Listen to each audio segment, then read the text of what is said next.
I went through a year of what I called ecstatic meltdown because the struggle, everything I decided about my life to be true was all completely inverted all at the same time.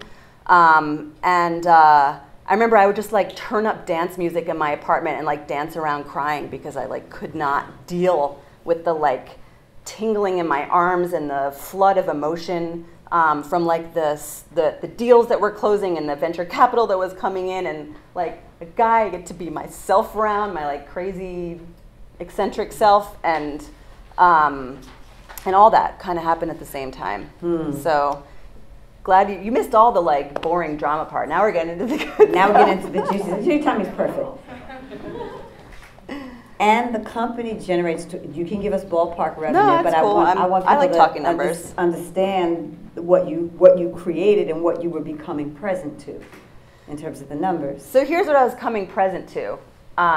So when I started the business, I realized that financial media and money was pretty much a man's game. It just had become that way in our country. But women were becoming the majority of financial decision makers in the households.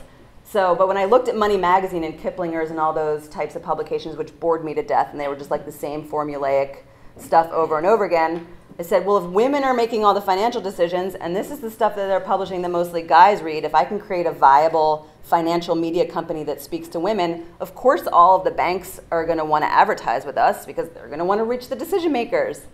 Ding, ding, ding, really straightforward. And this really was the compelling reason why I was able to raise all the venture capital, because I was able to say, like, untapped market need, traditional business model, new audience, huge, like the whole thing just kind of worked. Whereas I built so many businesses earlier, we didn't even get into like the other 4 or 5 businesses I tried that completely failed, where there was no like way to align the market and the product and the service and the pricing.